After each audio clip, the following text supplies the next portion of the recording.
Good morning. Can you hear me? Is this okay? Okay. So we're going to go ahead and get started. My name is Amy Adelsberger, and I am the Children's Ministry Coordinator here at Riverbend. Thank you all so much for coming this morning and showing an interest in foundations and these kids. And I'm just going to give you a brief overline of just some basic information that we like to utilize back in foundations. You should have all received this little handout here that says Foundations Leaders at the top.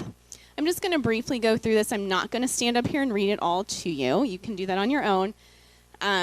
Just going to highlight some of the more important aspects of the paper, and then we'll transition into the special needs part of our training.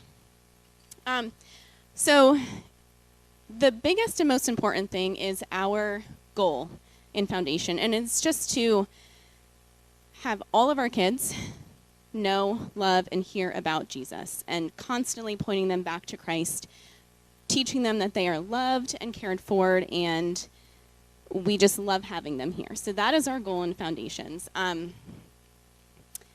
Jumping down to the next section is knowing your audience. Neurotypical kids have a very short attention span. It's usually about 4 times their age. So a 4-year-old probably going to hold their attention for about 8 minutes. So we like to keep the lessons pretty short, pretty engaging. We provide you with everything that you need on a Sunday morning so that you come in, and hopefully if the Planning Center lessons load properly, but the lessons are uploaded on Planning Center so you can take a look ahead of time, get yourself familiar with what you're going to be teaching that day. And it's totally okay that if you realize during the middle of your lesson that your kids are like, yeah, this isn't working, just to stop and redirect them and get another activity going, maybe Simon Says or Duck Duck Goose, or just something to kind of re-engage them, get them up, get them moving, and then maybe try the lesson again in a little bit. So some classroom management tips. Like I said, making sure that you are prepared the morning that you're going to be back in foundations. Maybe that means getting here a little bit earlier so you can look over the lesson that is planned, make sure everything is there, hopefully if I did my job correctly. Just familiarizing yourself with the classroom, where the materials are, and that everything is set and ready to go. You can also, like I said, mentioned earlier, look at your stuff on Planning Center in advance to make sure you're familiar with the lesson and anything that you may need a little reminder about as well. We always like to use positive reinforcement. If you catch a child listening really well, make sure to call them out on that and be like, wow, I really love the way you guys are listening today. And hopefully that encourages the rest of the class to kind of get on board and make sure they're being a good listener or saying thank you, sharing. You get the idea. Positive reinforcement is key. Also, making your expectations pretty clear to your students. If you want them to come to the carpet, something I like to do, especially for the little ones, is make it a little bit more fun. Maybe call out a color that they're wearing, and then you're not having 18 kids charging the carpet at the same time, and it's just chaos. You know, if you're wearing red, walk quietly and sit crisscross applesauce in front of the TV. Just kind of making your expectations super clear and understandable for your students. Hopefully will help cut down on some of the chaos, especially during transition times.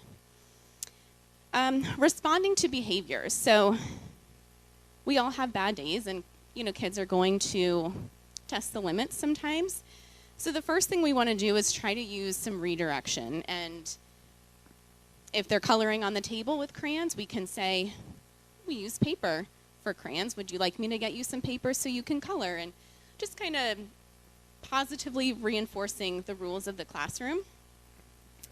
Let's see, where am I? Use redirection, always going to be your first step in classroom management. If the behavior continues, whatever they're doing, you can always try to figure out, is there an underlying cause? Maybe they're hungry, maybe they're thirsty, maybe they had a bad night, maybe something, they didn't eat breakfast. You never know what's going on. So try to connect with them, figure out maybe they just need a little drink, maybe they need a break. They can, maybe go to the sensory room. Just take some time to figure out where the behavior problem is stemming from. We also have sensory bins in each classroom that you can pull down and, again, redirect the student to something that maybe is a more calming activity for them. And then the next point here, the last two, is when intervention is necessary and physical interaction. So these are kind of going to go hand in hand. So intervention is going to be necessary when, I'll just give you an example. Say a kid is starting to throw blocks at another student and they're getting really worked up over it. Obviously, we want to redirect. Blocks are for building. Why don't you help me build an amazing tower? If that's not working and the kid is still throwing blocks, you almost, as the adult, your job is to keep all the kids safe. So you're going to essentially become a human shield because we don't want these blocks to be hitting any of the other students. If that's still not working, the other volunteer can go ahead and remove the children from the classroom to keep them safe into the large group area. At that point, we would contact the check-in person, and they would contact the appropriate parents or caregivers that they came with, and then obviously me. And we would come back and assess the situation and hopefully diffuse some behaviors there. And then we really want to try to stay away from, physically touching the students. So if they're throwing blocks, would not be a time to pick them up and move them somewhere. The only time that that would be appropriate is if they are physically going to hurt themselves in a way that you need to stop it immediately. They're going to run into the wall with their head, grab the child. Obviously, we want to keep them safe.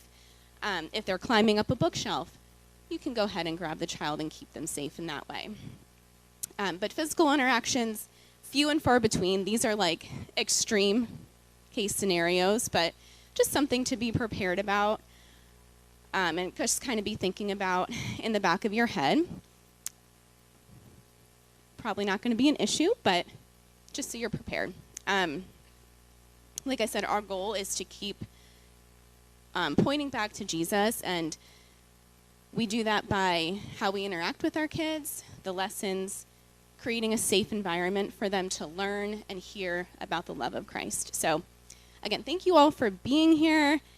You can go ahead and read the rest of this on your own time. I just wanted to highlight a few of our key points there. And at this point, I will turn it over to Lisa Jones, who is our special needs coordinator.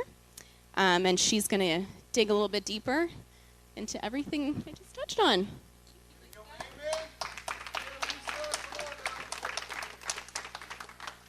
Good morning. I am so glad you guys are here. I am super encouraged by the turnout. Honestly, I think we were expecting, in a good way, 5 to 10 people, and we're excited by that. And then on Wednesday, I asked Sam, okay, how many people have signed up? She's like, oh, a lot. And I'm like, oh, yes, 12. As you can tell by looking around, there's a lot more than 12. There's probably closer to 25 people here. So thank you guys so much for coming out. This is super important and super close to my own heart.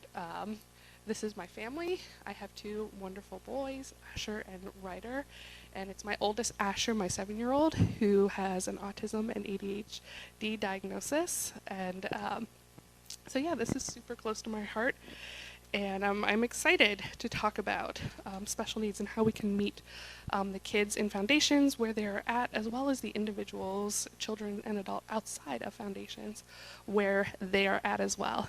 And so the first thing I want to talk about is why, and specifically why we're focusing today on autism and ADHD when there's a whole lot of different special needs out there. And the first easy reason why is that is our current need in foundation, and very much so as we are starting special needs ministry, where we see the future needs going as well, and even already here as well. By covering autism and ADHD, we also kind of cover a bigger umbrella of disabilities that are often called the invisible disabilities. They are disabilities that affect social, emotional, developmental, behavioral, and cognitive aspects and differences, like Down syndromes and others that kind of fall under that umbrella. So by focusing on these two things, we do cover a larger scope. And then the other reason is because there is a need in the greater church to focus on meeting the needs of those with, quote, the invisible disabilities. The disability community is the largest minority group in the US and actually in the world. It's an interesting group. It doesn't discriminate. It consists of every race, every religion, every ethnic background, every country, every language, every socioeconomic status. Some are born into this group, and some find themselves later in this group, either due to some unfortunate accident or even just, regular aging. But the disability community, by and large, is underserved by the church. And so a professor at Indiana University, Purdue University, named Andrew Whitehead, actually did a study on this. He wanted to know if kids with disabilities were less likely to be in religious services than those without. And he did a huge study with data from multiple years. It was gathered from the CDC's Children and Health Survey, so it was a big study. It was peer-reviewed and published. But the reason why he did this study is because Professor Whitehead was a Christian himself with 2 children on the autism spectrum. And his experience before doing this study was bouncing around from church to church to church, looking for a place for his family to belong. At some churches, his family was often shuffled into the nursing mom's room because that was the quiet space in the church. Other churches had sensory rooms, and his families would be in there for a while until they realized that they were the only family in there watching the service on a screen and never had the opportunity to meet with, connect with, and fellowship with other people from the church. And still, other churches welcomed their kids into their kids' ministry, but their volunteers were unprepared and unchanged, and they often found themselves picking up their children quite regularly from the kids' ministry area. And one church in particular, as he was trying to figure out how to help his kids stay in the kids' ministry, he was met with a comment from a congregant, something along the lines of, "Why bother? Are they really getting anything out of it anyways?" And so he wondered, is this just my experience, or do other people experience it? And so he did the study, and what he found was that certain disabilities, specifically purely physical disabilities, there wasn't a connection between religious service attendance and purely physical disabilities. If you were in a wheelchair, if you're hearing impaired, you were just as likely to be or not be in a religious service as those without any disabilities. What we did find is that if you had one of the invisible disabilities, a disability that affects social, emotional, developmental, behavioral, cognitive differences, you were less likely, and significantly so, to be in a religious service. And this is his data. If you're a child with autism or with ADHD, you were 19% less likely to be in a service. Conduct disorder, 36% less likely. An anxiety disorder, 45% less likely. Autism diagnosis, 55% less likely. And a learning disability, you were 84% less likely to be in a religious service compared to those without disabilities and those with just purely physical disabilities.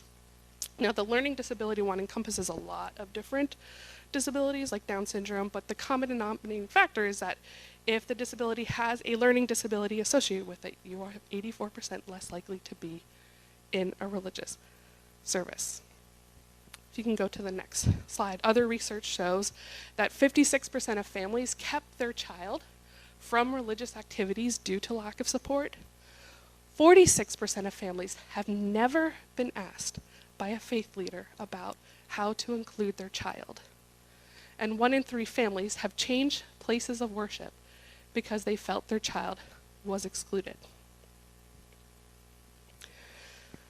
Professor Whitehead did other research looking specifically at the church service, at what are the barriers, what are the specific barriers that seem to be common amongst the experiences with these families.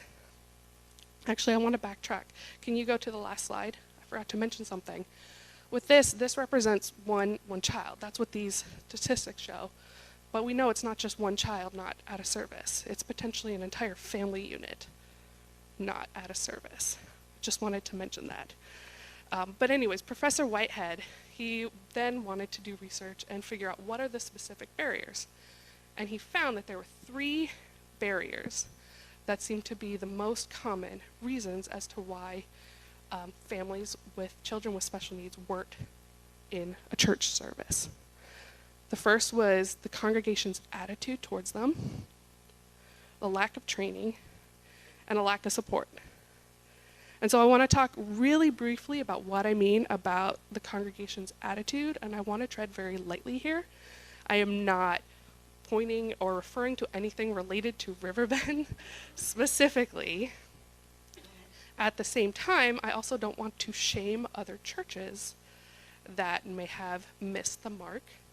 The beautiful thing about the church is that it is not a building, it is people, and it is broken people on a path of redemption and restoration, and people are in different places on that path. But I also don't want to ignore this barrier because restoration and redemption happen in the light. And so we're going to talk about it just briefly, bring it to the light, and because potentially we could have families come to our church that have been hurt by this barrier. And so I would like to say the comment that Professor Whitehead got from a member of that congregation was not typical, but based on experiences that I know other people have had, people that I know personally, as well as just participating in the autism community. There is a lot of hurt and a lot of comments that are like that are at best just ignorant, but at worst just missing the mark of God's heart for all people, all children and all people, to know him and have fellowship with others who know him. But I like thinking the best of people, and I think sometimes this congregation attitude sometimes comes from a place of good intentions. It's things that are said from a place of misinformation or uninformed place, or sometimes it's just unsure of how to meet needs, or just unaware that there are needs. And so this training is great, and I'm so happy that there's a big group of people here because those 3 barriers go hand in hand, right? So lack of training is one. Well, you're here for training. Boom. We're starting to knock down that one barrier. And when there's training, now we could offer programming. We hope out of this training we have a buddy kind of program going on in foundations and some other ways. So we start chipping away at that barrier of lack of programming. And by having training, you now are informed, you're aware, and you can be more sure of how to help, love, and support. And so then the congregation's attitude becomes a place of welcome and support and love.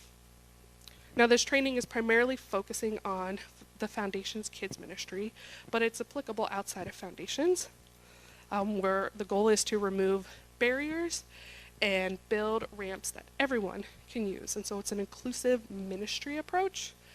I have a really cool story about ramps, and I know some of you have heard it, and you're anticipating me to talk about it right now, but I'm not going to.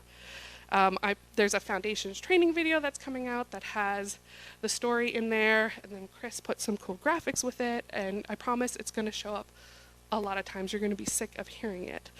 But the gist of it is there's a barrier on a wheelchair ramp and a barrier on stairs leading up to a building, and you can only remove one. Which one do you remove? You remove the barrier on the wheelchair ramp. because not everyone can use the stairs, but everyone can use the ramp, right? And that's the idea, the kind of big picture idea of inclusive special needs ministry at Riverbend. But today, I want to do something a bit more interactive and something more specific to invisible disabilities. And so I'm going to need two people's help, someone who is left-handed and someone who is right-handed. And I'm picking on Chris because he already told me that he is left-handed and made that mistake. So I'm going to have him come up. But then I need someone who is right-handed, it's only a minute of your time. I promise it's not high pressure, who has some nice handwriting skills. If not, I'm going to pick on someone. All right, that's perfect. We'll put the married couple, pit them against each other. I love it. So if Chris and Sam can come up, I'm going to pull the whiteboard over real quick.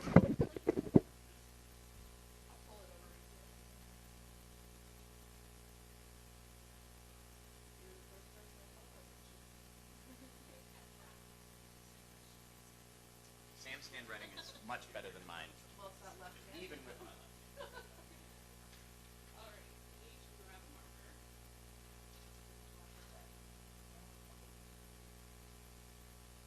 All right, so you can pick a side. Go on. Here's a minute, and I am going to time this. I'll get my timer up.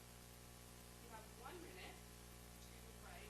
When your Valentine's Day, so kind of like roses are red, violets are blue, sugar is sweet, so are you. And then draw a flower. With our The rule is, though, you can only use your right foot. So you have a minute. roses are red, violets are blue, sugar is sweet, so are you. And then a flower. Get as much detail as the time remaining. All right? I'm sure you're kind of guessing how this is going to go. But. Go. Go, Chris. Go, Chris. Go, Chris. Is everybody ganging up on me? Sugar is sweet.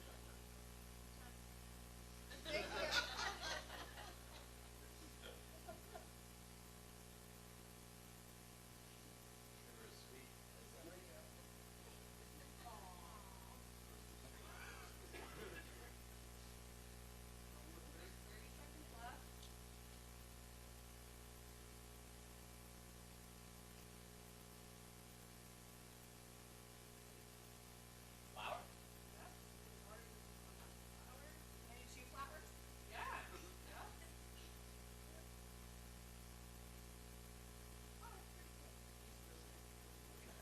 You're a better drawer than I am.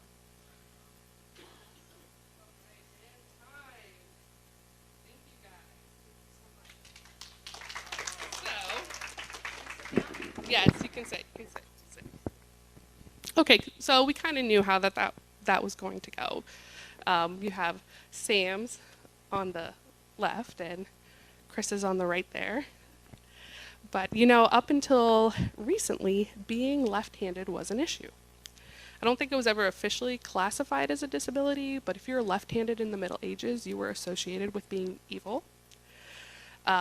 Many left-handed children have been forced to use their right hands. In fact, my father-in-law said he was forced to use his utensils to eat in a right-handed way. Don't know what that means, but it was because it was more proper. Even today, many left-handed individuals are forced to use products and operate tools and machines that are made for right-handed individuals. Often with not so good consequences, left-handed individuals are significantly more likely to get into workplace accidents.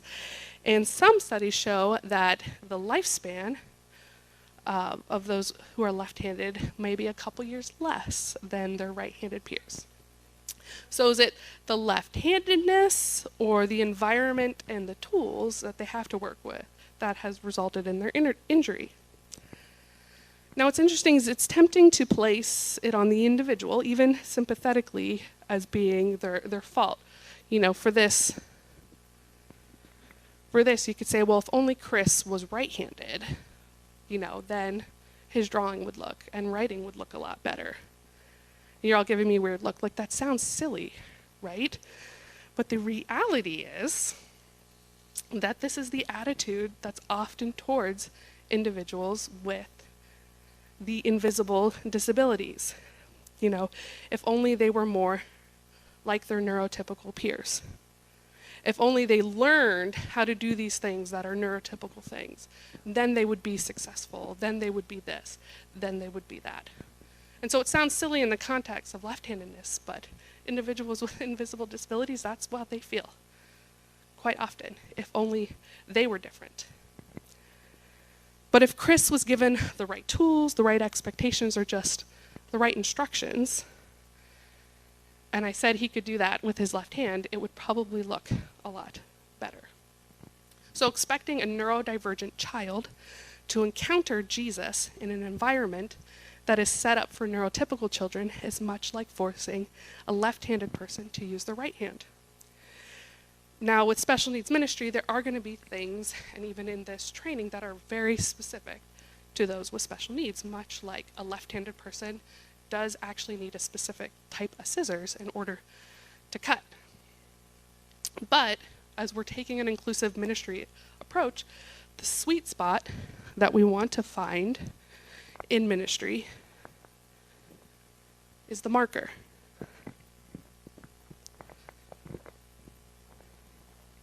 Because the marker works for both handedness, right? It can be shared and utilized between both. It allows both to participate and engage and interact equally together. That's what I mean when I say building the ramp. We're looking for ways to meet the needs of all the kids in foundations and in the church together. So at this time, I'm going to turn it over to Danielle. She is from Glenn & Koch Associates, and she is going to go into more detail about autism and ADHD and more of a practical application part of the training. So if we can welcome Danielle up to the stage.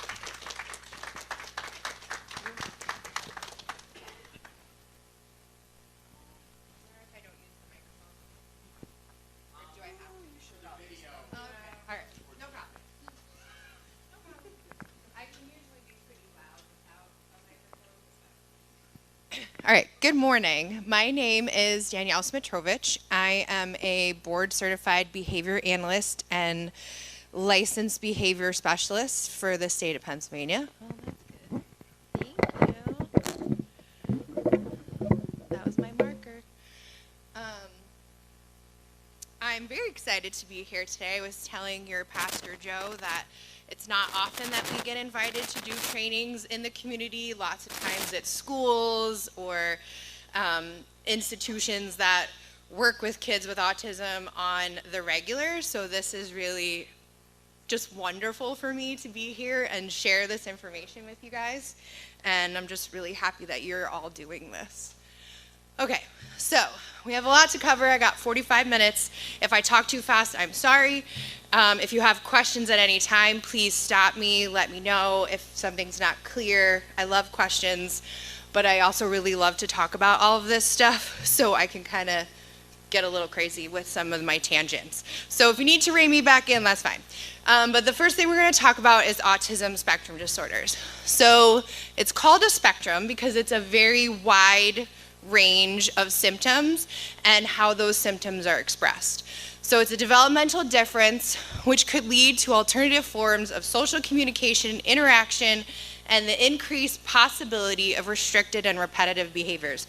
That's a very scientific-y DSM-5 definition of what it is. So we have kids that have autism that maybe they are non-vocal, maybe they use sign language, maybe they use AAC devices, which is an assistive alternative communication. Has anybody seen one of those before? Do you know what I'm talking about? It looks like a laptop or an iPad and it's got icons. So they can use that. Possibilities of restricted and repetitive behaviors. We have kids who, if they are feeling anxious, and we'll get into this later on one of the slides about the sensory components, where they may repeat phrases from movies or shows or conversations that they've had over and over again, and it's a way of helping them calm themselves down, it's repetitive, it's soothing to them. So those are some of the repetitive behaviors. Some other manifestations could be physical repetitive behaviors. So you could see flapping or rocking, or sometimes you'll see finger manipulation. Well, they'll stem really close to their eyes with their fingers. And those are also ways that they work to self-soothe. Restricted behaviors could be, I only want to talk about trains, and I don't want to talk about anything else other than trains. You know, some of our kids will know every single Thomas train in the book, every number, every color, every episode, you know, all that good stuff. And if you try to change the topic, they put it back on Thomas the Tank Engine.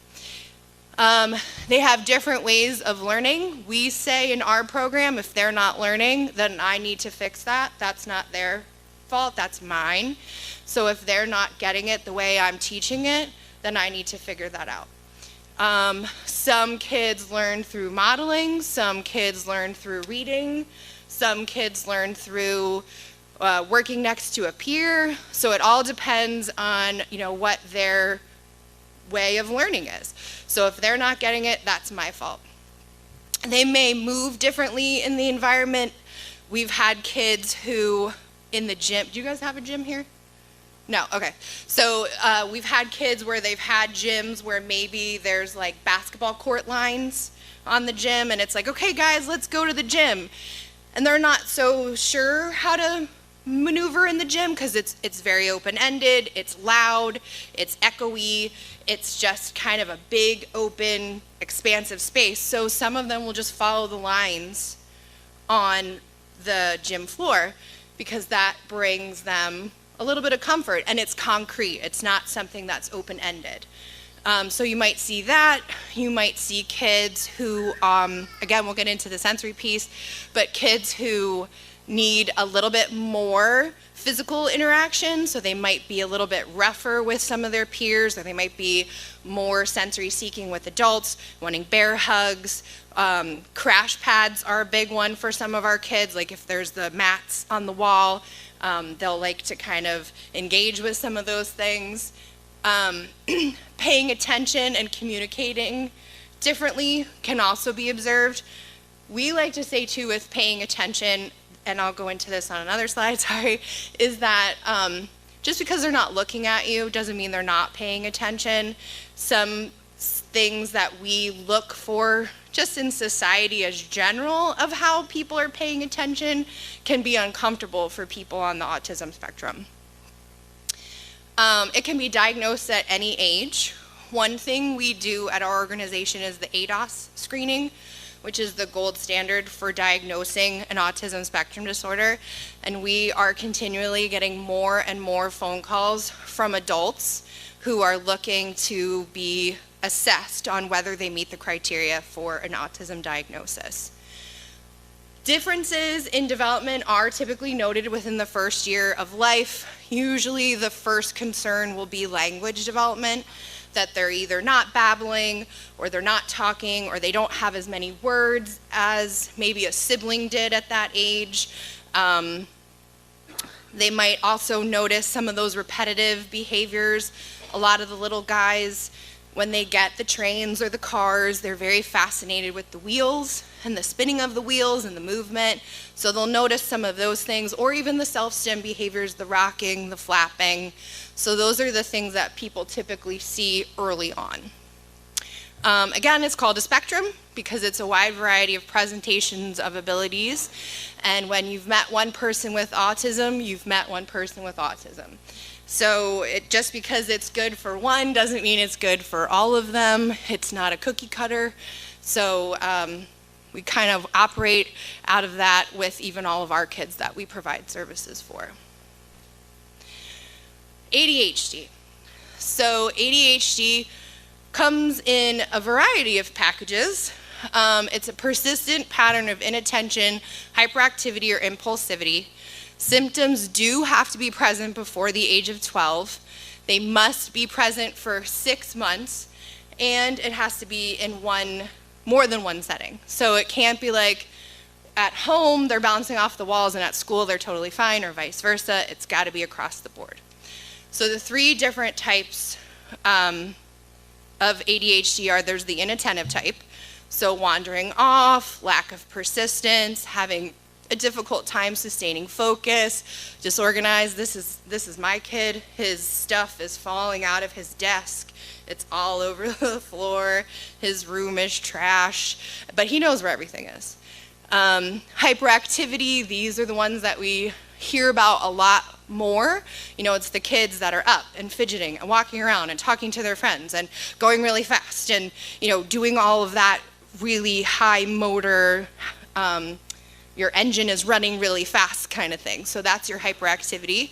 Impulsivity, they have a hard time processing choices in their behavior without like thinking it through first. So kids that call out sometimes, or kids that maybe, you know, see a block tower and they're like, you know what, I'm going to knock that over, and they just do, but not being conscious that there's other kids in the area and they inadvertently hit somebody else with a block. So those are some of the things that we see with impulsivity. And the last thing I have on there is follow the dopamine. So kids with ADHD have a differently developed, and different centers of their brains are different sizes than people who don't have ADHD. So parts of the brain are looking for that consistent, constant dopamine hit. So an example would be like, does anybody know anyone that like they bounce around favorite activities? Like this week they're cooking. So they're buying all the cooking things, all the pots, all the pans, all the gadgets, you know, the Ninja pizza ovens and the this and the that. And then next week they're on to photography. So they're buying a Nikon, and they're buying film, and they're buying developing chemicals. And then the third week they're on to crochet. And you know, they just keep changing, but they buy all the things or have all the things to do that activity. It's because they're getting those dopamine hits, but once they have it all, it no longer gives them the dopamine hits. So then they move on to the next thing that's going to bring that for them. So a lot of people with ADHD are, what is that, jack of all trades, master of none saying. So they like to do a lot of stuff, but then they move on to the next thing. Anybody have any questions so far? Okay, I'll just keep talking. All right, so sensory. So we call this in the ABA world automatic, but it's the same thing. So things that are internally feeling of these people. So it's not something that we can necessarily observe. It's not something that they can always tell us about, but there's things that are going on internally that are causing them to have certain behaviors. So I did hypostimulation first because I thought this one was really more cool than hyperstimulation, but people know more about hyper. So hypo is an undersensitive reaction to sensitivity or sensory stimulation. So it's evident during times when people feel underwhelmed, extreme sensory seeking may be observed. So they're not getting enough sensory input from basic things like those squeezes or the swing or the trampoline or things that would normally help with sensory seeking behaviors. So they start looking for more because they're like, yeah, that's just not enough. I need a little bit more of that. So they might be going from the swing to the trampoline to the hugs to the crash pad to the beanbag to the foam pit, you know, whatever you have, very quickly because they're looking for that intense input.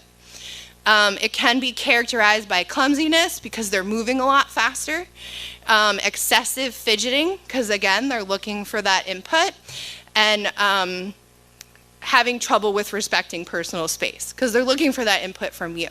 So the hugs, you know, sometimes it can get a little intense with some of their pressure that they're looking for. I have one little boy now that the other day we were doing an assessment and he literally just, you know, pushed on me with his arm because he needed that. So I just pushed back and we were good to go. They can have trouble and become very tired very easily with schoolwork because that's a lot of mental energy that they have to put forth with reading, completing worksheets, sitting, listening, attending. They may have more focus on details or patterns, like little things, because to look at the big picture is a lot more difficult for them as well, because there's a lot to take in. And they could have trouble with locating objects in their environment. You know, kind of can't see the forest for the trees. You guys heard that one before? Okay. I'm old, but I'm not that old. But they may seek out loud sounds. I have a client now that when I come in for whatever reason, I must just have a good voice. She will put her ear on my mouth and wants me to talk in her ear for whatever reason. It must sound good to her, feel good to her. So I was like, okay, we'll do this for a couple minutes and then we'll move on with our day. They also like stronger tasting foods. So I have had kids who like spicy foods. They'll want hot sauce. A lot of the kids who have this too, they'll want condiments on their food a lot, barbecue sauce, ketchup, mustard, you know, all of those things they'll want added to their food to give it more flavor because they're seeking that out. They may also mouth or lick inedible objects as another just kind of sensory input thing, because maybe just touching them with their hands isn't enough. They want to get it in another way. Let's see. They hug hard. I'm sure you guys have all experienced hard huggers, right? They're great hugs, but you know, there's always that point where it's like, okay, that's a little bit more than hard hugging. But these kids are going to look for that. They're going to look for the hard hug. They're going to look for the squeezes, the deep pressure on the shoulders, the arms. They're going to be really into that and looking for that and probably requesting it in some form or fashion from you as well. They will crash into people. They'll crash into peers. They'll crash into furniture. A lot of our kids have a lot of mysterious bruises that we don't know, you know, how they got it, where it came from, because they're looking for this sensory input. They like to swing or spin for extended periods of time. So how many times have you seen your kids like spin the chains on the swing and then all of a sudden they unspin and you just look at it and you're like, oh my God, I'm gonna lose my lunch. So these kids will do that for as long as you let them, pretty much, if you don't find some other way to get them stimulated in their environment.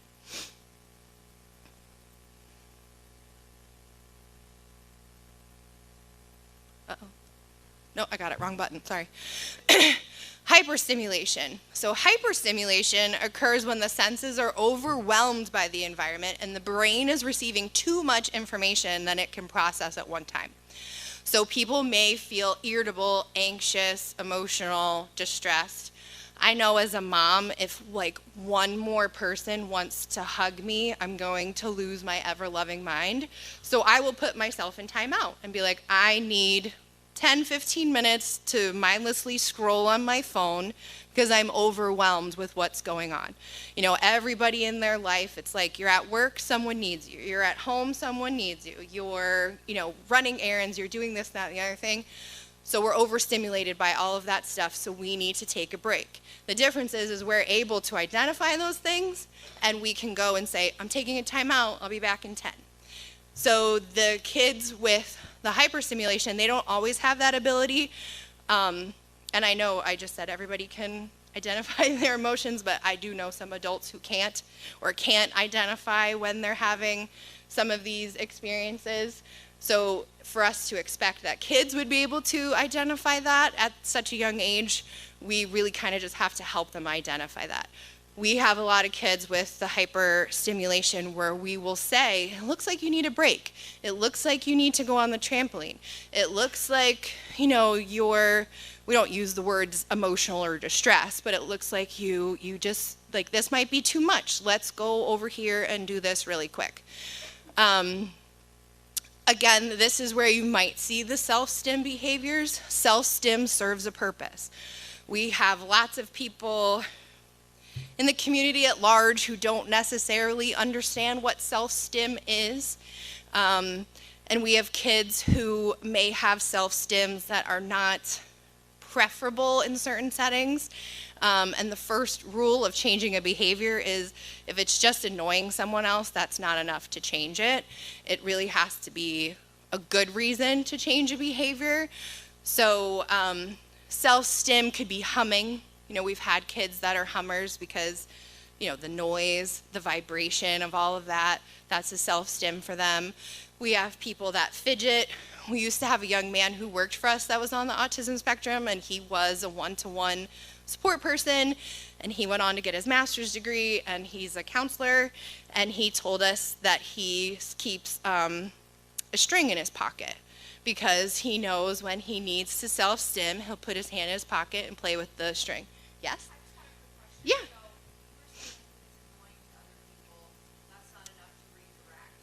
It's not enough to, so if it's just like the kid is sitting there and they're playing and they're just like, and just because I want him to be quiet, Okay. like that's not, I just mean more Yeah. from perspective, like with what we're utilizing Sure. here. If there's other kids that are distracted by that, Yes. and they can't. So then that's different. Okay. If there's that additional piece where they're being distracted, Okay. where it's just, I guess, if it's just my preference that they Okay. don't do Okay. that, then that's not enough reason to intervene. But if it is becoming an issue where they are distracting other kids, their learning is being hindered because they're exhibiting the self-stim, then it's something you can redirect and work on. Sure, thanks. Thanks for helping me clarify that. Yeah, so self-stim serves a purpose, and the one thing I always tell parents, like, can you get them to stop that? Can you just get them not to do that? Is we may get rid of this one way, and it could show up another way. So, you know, another saying, the devil you know is better than the devil you don't, right? So you may get something that's more socially stigmatizing. So you have to be very careful when you're interacting or trying to adjust self-stim behaviors.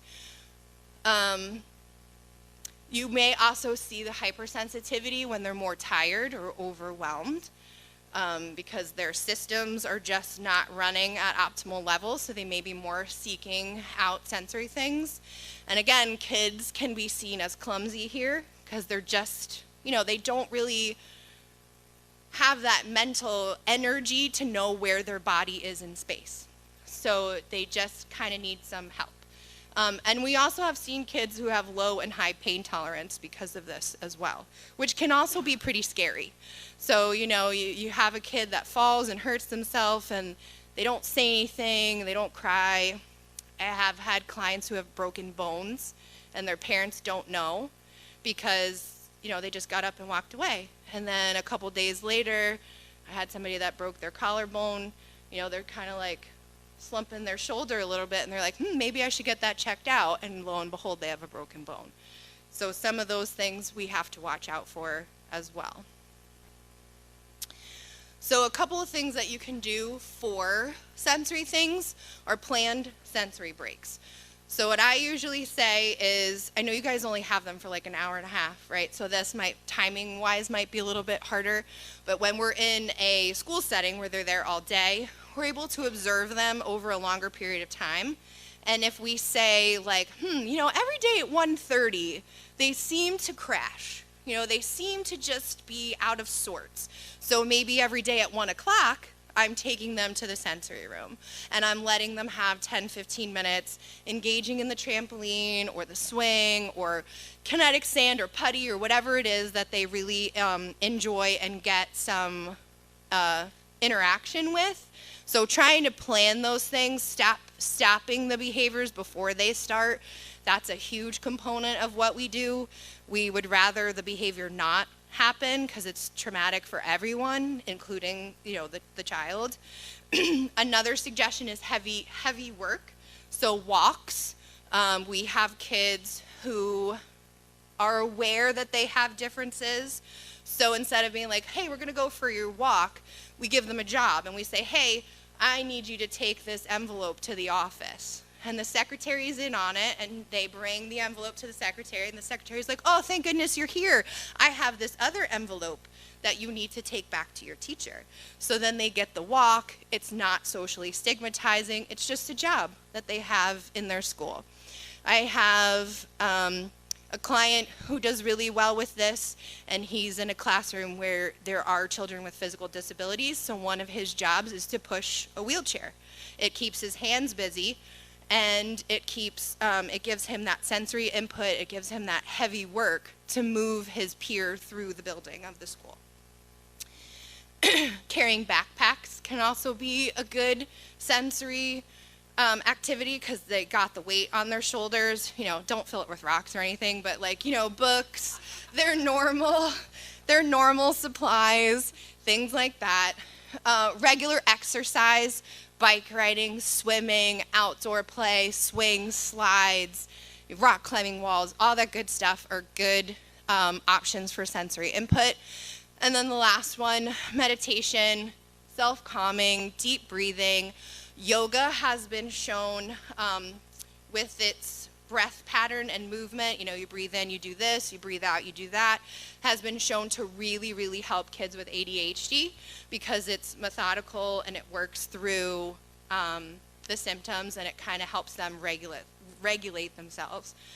Guided imagery is also something you can do. So, you know, close your eyes, imagine you're at the beach and you hear the waves crashing. So that's guided imagery. And grounding is one that I really like to use. I use this for myself when I can't sleep. So grounding is really easy. Anybody can do it. It's bringing you or the child back to now. So a lot of times, especially in people with anxiety, which we see co-occurring a lot with ADHD and autism, they're thinking about the future and they're worried about the future. So grounding brings you back to now. So how you do grounding is you say, tell me 5 things you see, tell me 5 things you hear, tell me 5 things you feel. And then you go to 4, and then 3, and then 2, and then 1. And by the time you get to 1, through all 3 of those pieces, they're brought back to now, and they're kind of more regulated. It may not have taken away what was causing some of their anxiety, but at least it brings them back to a manageable point where you guys can maybe have a conversation or be like, you know what, I don't think you were feeling very well. You know, how can I help you? Do you need a hug? Do you need a break? Do you need a drink of water? You know, any of that kind of stuff. So grounding is very easy and it works really well. Oh, wrong way.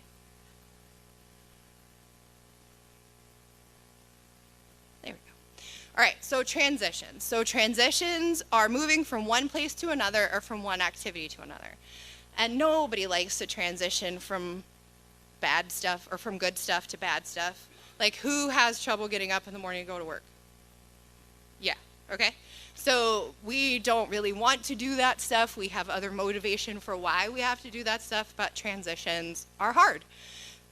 So a couple of different things you can do to help with transitions. Timers can help grown-ups.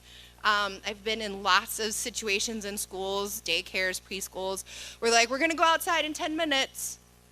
10 minutes goes, we're gonna go outside in 10 minutes.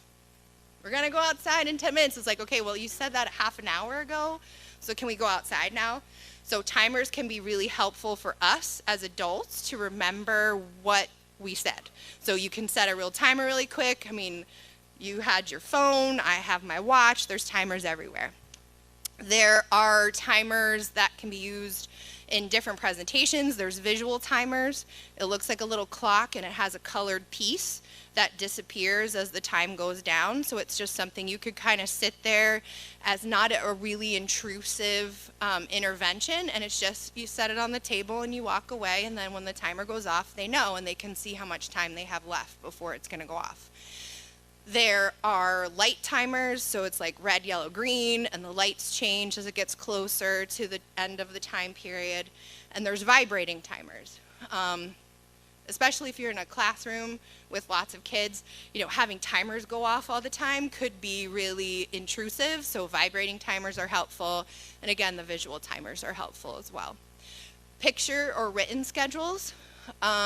We have one in one of the classrooms here. We have a picture schedule. We make it as flexible as possible, so we make sure that it can be moved around depending on what the schedule of the day is going to be. And if you have kids that are able to read, you can write the schedule on the board. That way they know what's coming. Some kids we have either with the picture or the written schedules, they'll cross things off. They'll take the picture off of the picture schedule, put it away. That way they know it's done and what's coming next. Priming, warnings. Now this one can be hit or miss, I'm not gonna lie. Some kids don't like warnings. They don't like to be told like, hey, you got 2 minutes. Hey, you got 1. Oh, there goes the timer. The warning sometimes promotes anxiety, so you kind of have to figure out what works best for your student. But some kids do really well with it. So they just need to hear like, okay, you know, after this, we're gonna go do that, or in 2 minutes, we're gonna clean up, and they do really well with the warnings. The pre-MAC principle, or grandma's law. So grandma's law is you gotta eat your vegetables before you get your ice cream. So using a highly preferred activity as a reinforcement for a not so preferred activity. So, you know, you gotta complete this worksheet before you get to go jump on the trampoline. And then they're like, okay, and they do the worksheet really fast and then they get to go jump on the trampoline. Anybody ever go to 50's Primetime Cafe in Disney? Where the waitresses come around and literally tell you this? You can't have dessert until you eat your vegetables. So, yeah, so I call it the Grandma's Law Cafe, but you can tell people I learned the Grandma's Law.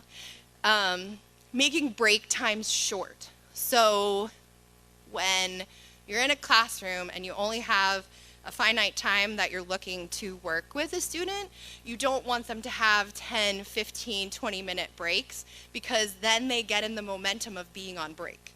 You want them to be in the momentum of learning or engaging or activities.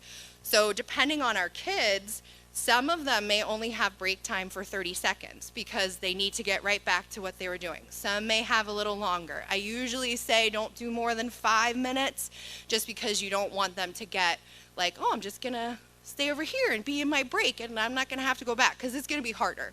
And you're gonna have behaviors in that transition than if it's just a little snippet of break time.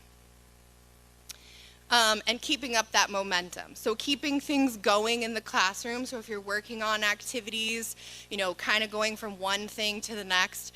I'm just full of cliches today, but a body in motion tends to stay in motion.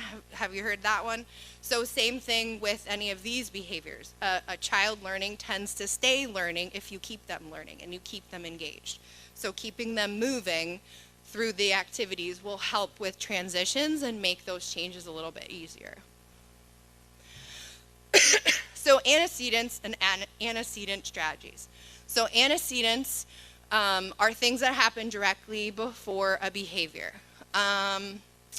So you're in the grocery store and it's time to check out and your kid's in the cart and they see the candy aisle and they start asking for candy. So you either give it and give the candy so they stop asking for candy, or you say no and they escalate and start crying more, I want the candy, I want the candy, I want the candy. And you either let it go and don't give them the candy, or some of us give in. I know, I've done it. But that candy aisle is an antecedent that they are able to come in contact with the reinforcer. So reinforcers increase the probability of a behavior happening again. So if you have a kid in class who has trouble calling out and you give them a reinforcer for raising their hand and it's something that is highly reinforcing to them, they're more likely to raise their hand again next time because they think they're going to get whatever it was, the Skittle, the social praise, a sticker, a token, you know, whatever you're using for that individual child. I once did an FBA on a student, which is a functional behavioral assessment. So we go in, we observe, we watch behaviors. And I was there for half an hour and I'm watching this kid and I was like, why am I here? I'm like, nothing is happening. There's no behaviors. I don't understand. I'm like, why are they paying me to do this? Like, this is a waste of everybody's time and money. And then a very specific teacher walked in the door, and this kid, I swear to God, it was like ding, ding, ding, round one. And it was just a completely different kid because that person indicated to him that if he were to exhibit attention-seeking behaviors, that person was going to provide reinforcement for them every single time. So that's why sometimes we run into difficulties with reprimands. You know, we as adults and I'm guilty of this as well, feel that sometimes we have to reprimand and coach and change every single behavior that we see, and sometimes we're reinforcing them. So the class clowns, I mean, how many people have had class clowns in their classrooms, either as the instructor or as a student? Those kids are class clowns because every time they tell a joke or make a snide comment, everybody else is laughing. But if those kids stopped laughing, they would be less likely to do the snide comments or make the jokes. So we have to be careful with some of those things. But strategies that work to stop behaviors occurring, because if we can stop them before they start, that's the optimum. We don't want to have to intervene and redirect and escalate and get to the point where they're exhibiting a behavior that maybe isn't preferable to peers, because this is their community and this is people and relationships that they're going to have to maintain for the rest of their lives. So we want it to be as positive for everybody as possible. So ways to help with that are functional communication. So if they have like the AAC devices that we were talking about, if they use sign, if they use a picture exchange communication board, which is just pictures that they hand to you for requests. One thing we do is called man training, so it's commands and demands that they learn to place. A lot of times with the functional communication, we as adults can tell what they want, so we just have to give them the words. So, if you see them reaching for the box of crayons, you would just say, oh, you want the crayons? Okay, here's crayons. I have a lot of people who will stand there and go, what do you want? What do you want? What do you want? It's like, well, if I could say what I wanted, I wouldn't be standing here upset that I can't get the crayons. So, and our kids also learn that they have to wait for somebody to ask them what they want rather than them being able to independently ask what they want. So I always say, give them the words they need.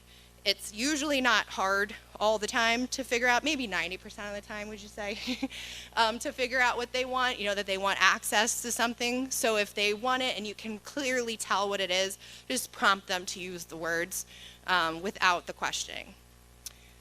Setting up the classroom in ways to block or promote certain behaviors.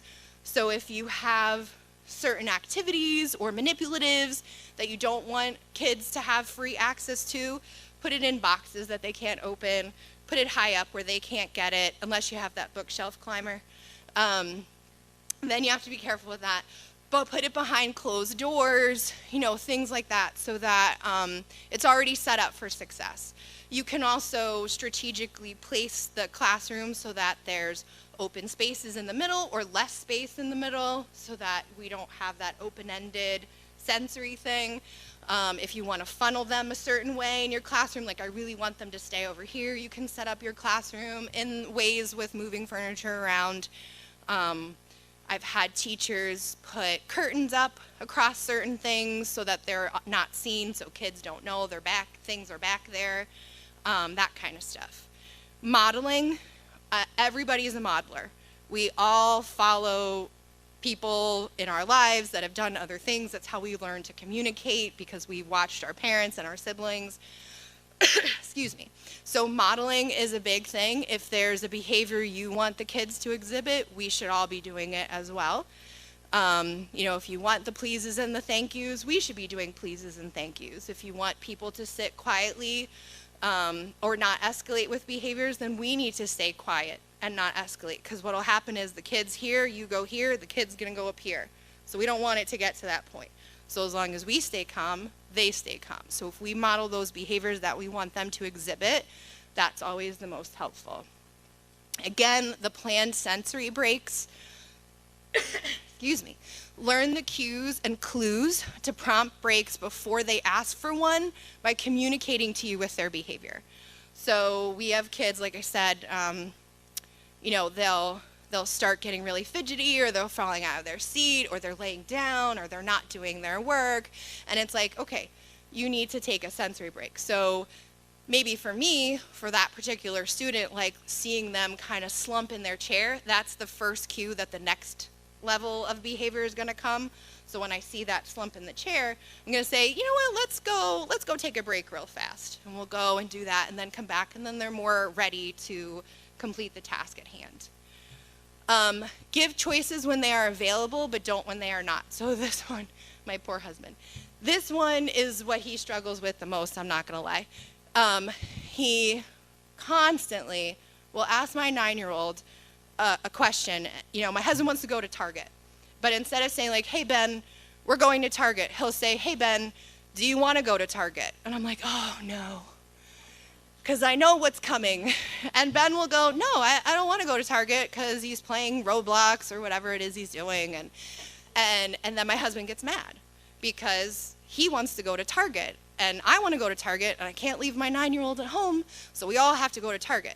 So just be careful with your word choices when you're doing that, because if it's not a choice, don't make it a choice. Don't imply that it's a choice in any way. If it's time to clean up or it's time to leave with mom and dad, you know, don't say, do you want to go? Do you want to clean up?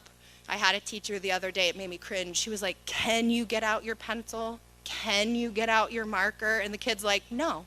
And then they want me to intervene on him saying no. And I'm like, but it's not, you gave him a choice. So he took you up on it. So just be careful with some of that stuff and make sure, I think it was Amy that said, make sure you're very clear with your directions. If it's not a choice, don't give it as one. I'll tell my husband I told that story later. Oh wait, I went the wrong way again. Okay. Encouraging participation and focus.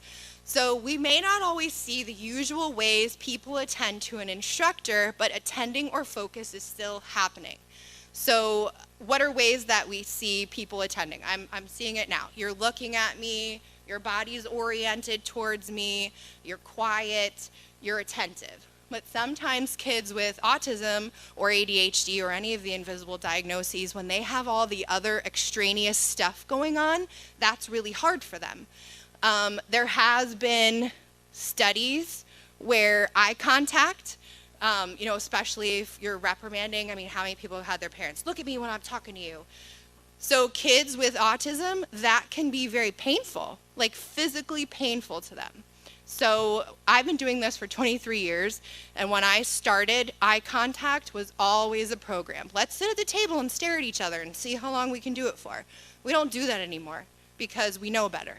So we don't force eye contact any longer because we know that it's physically painful. People with autism have been able to tell us that, so we stop. Nonverbal cues are always helpful with encouraging participation and focus. Stop and go signs are usually helpful. I've had kids that use those to know when they can and can't stim.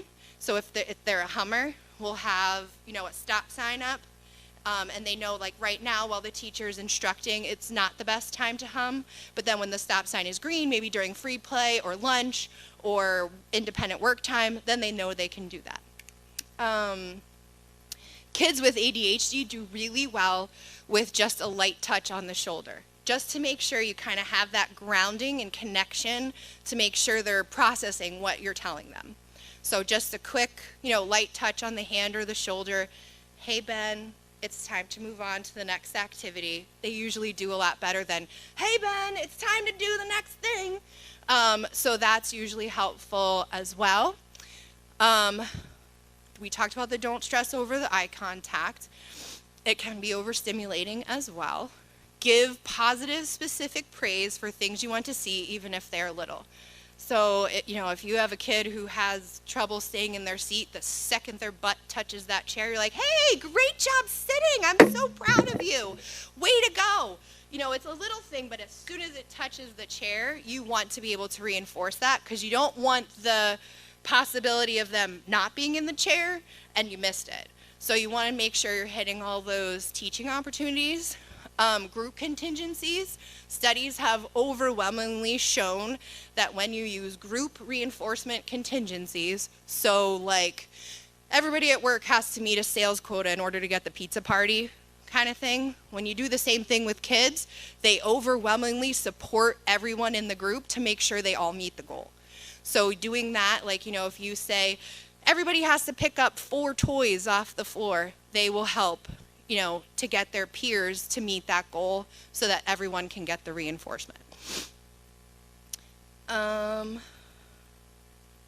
talked about that? Oh, giving specific praise to other peers who are exhibiting the behaviors you want to see. So if you have, Johnny and Joey, and Johnny's having a little trouble with sitting in the chair, and Joey's doing a really good job, and they're sitting next to each other, hey, Joey, you're doing really well. I love how you're sitting in the chair. Oh, and you, Margaret, back there, awesome job.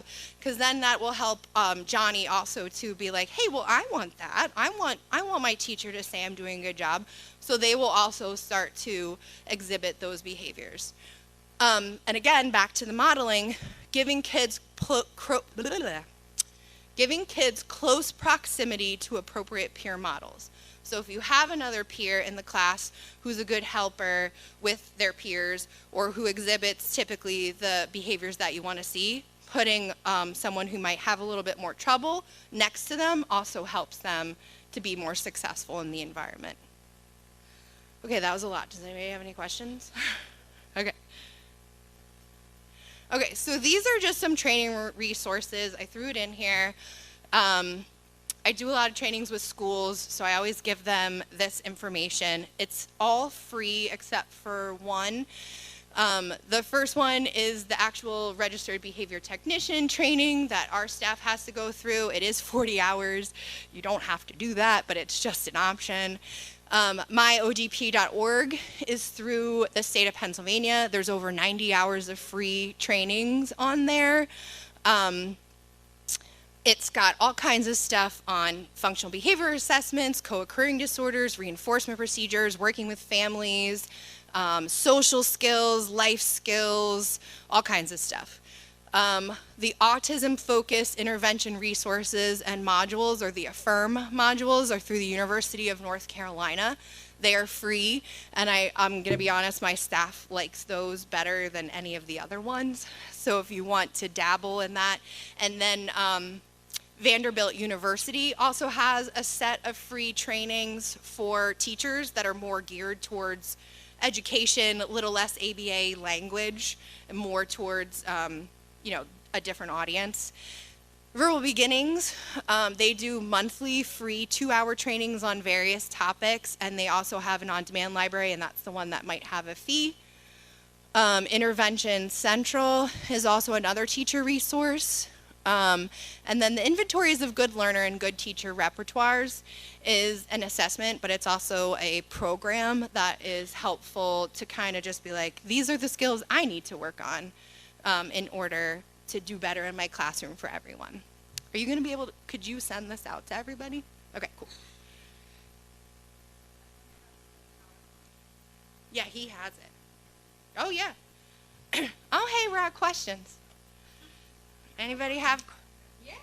So the part, I think it was 2 slides ago, where you were talking about sometimes kids with a diagnosis may not exhibit paying attention in the same way that other kids are. Mm-hmm. But I think particularly with younger kids, sometimes then the kids who don't have a special need will notice that and say, well, he or she's allowed to not look at you. Mm-hmm. So how would you suggest dealing with that so that it's not embarrassing to kids with special needs, but it's also not setting, like I like it to be clear, there's not a different set of expectations. It Sure. might just be different, because this person's learning this. So I guess it would be a different set of expectations. Well, they think it's a different expectation. Right. So you could just say, oh no, he is.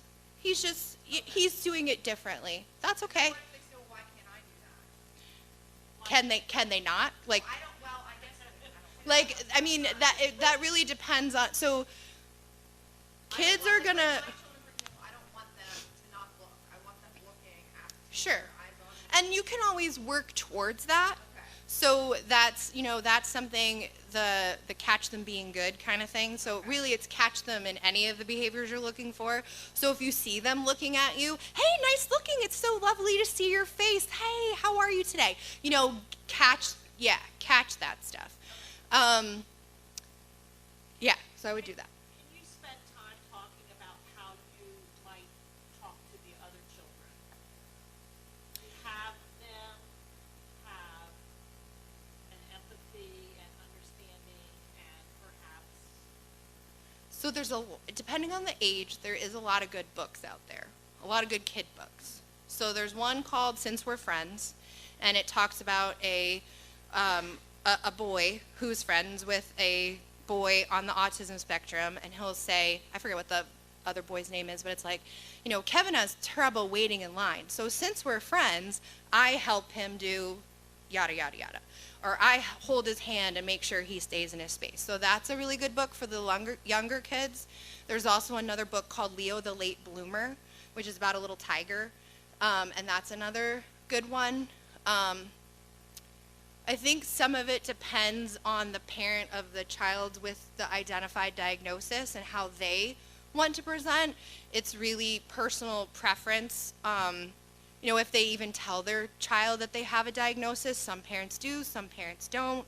It's really up to them. So I would maybe have that conversation. I have a set of twins that have Down syndrome, and mom makes a PowerPoint every year for both of their classes so that they learn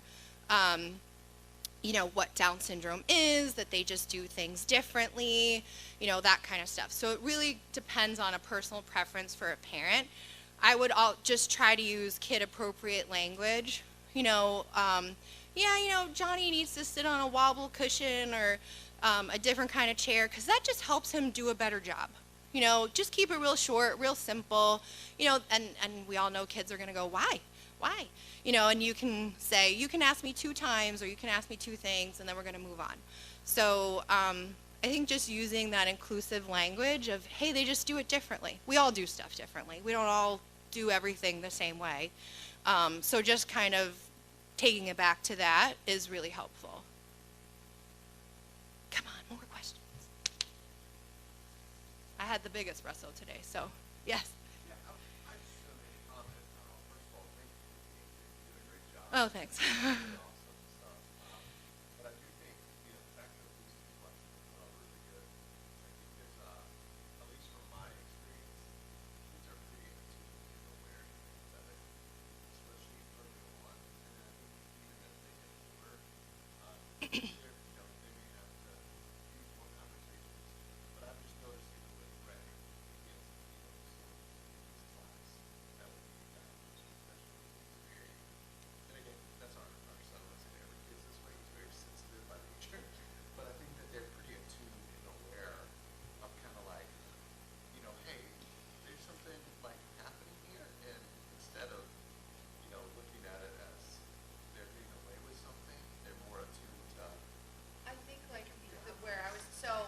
My nephew has Down syndrome. Mm-hmm. So my girls, I think if there's a physical aspect to the disability, it's easier for them to recognize. Oh, that's different. While if it's more, like Lisa was saying, they call it the hidden, where it's not physically apparent, it's more in their interactions with others and behavioral things.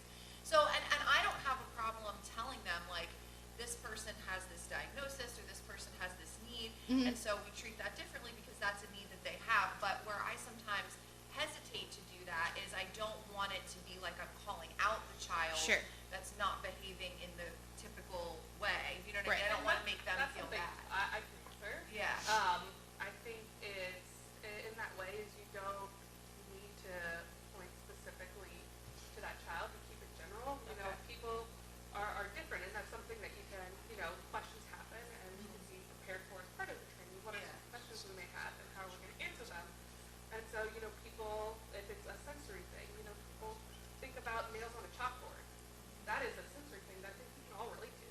Like, it's not actually painful, but no one wants to listen to someone scratch a chalkboard. It's not fun. It feels in our body awful to hear that, and that's something a lot of people can relate to. There's not, like, the special needs experience is not different from our own.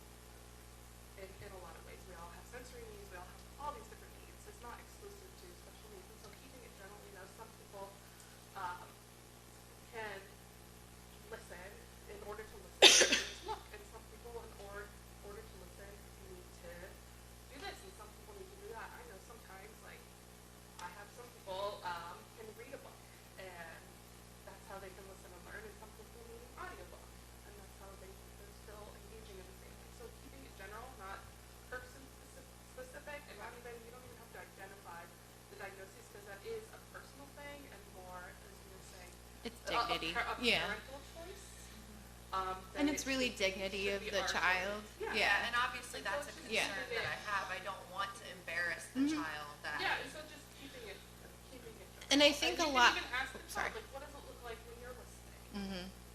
And you might find it because, like with diagnoses, there could be children in the ministry that have a diagnosis that aren't diagnosed yet.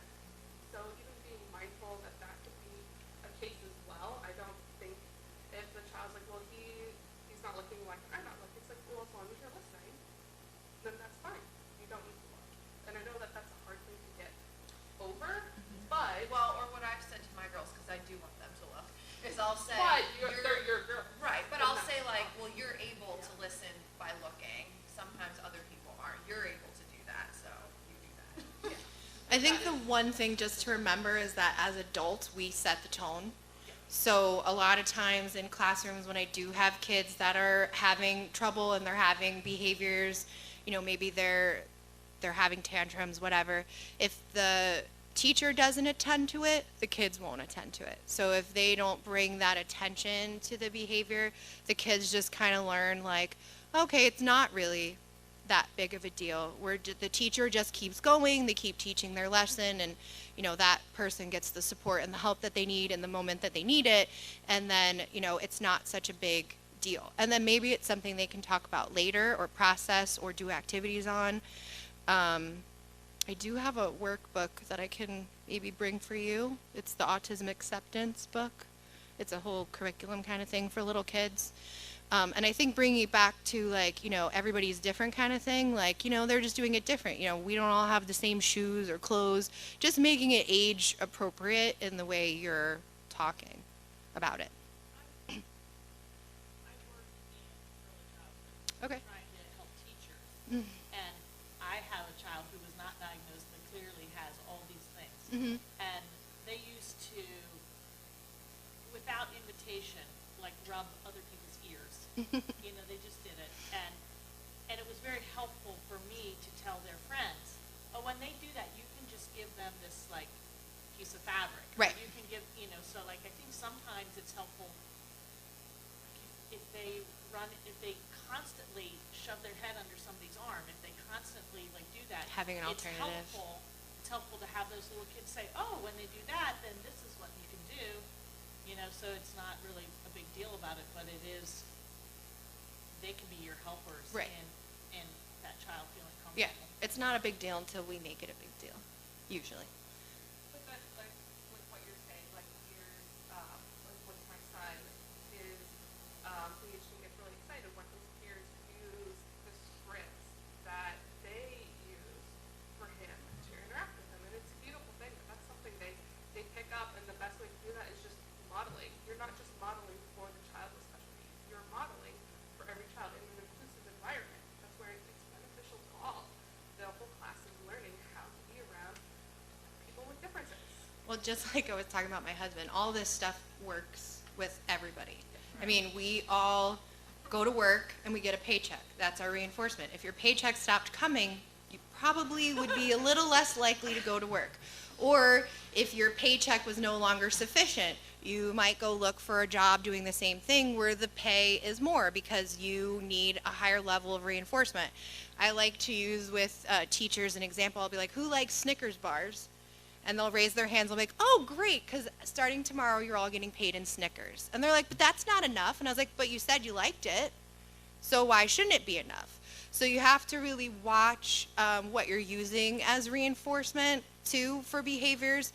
Some kids are fine with the specific social praise and saying, like, hey, that was a really good job. We all fall into patterns, and the biggest one is that people just say, hey, good job, hey, good job, hey, good job, hey, good job. There's like thousands of ways to say good job, so even varying some of those things will help.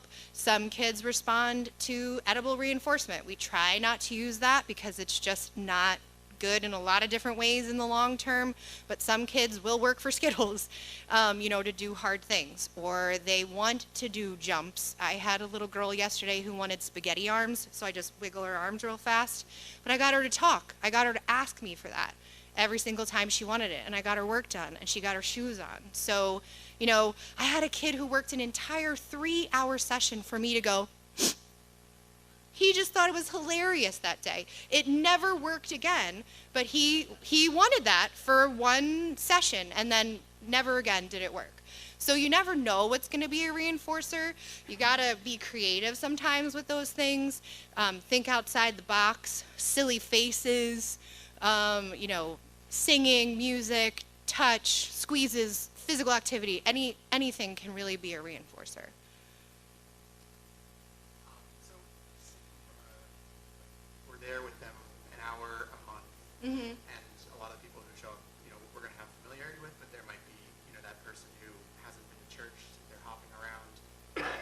What's maybe a good way to kind of, it sounds bad, but like a quick assessment of like, what can I ask people who I have literally no idea what their interaction might look like to get an understanding if they have these kind of hidden differences? So you can, is this like known that they have something, or you suspect, or?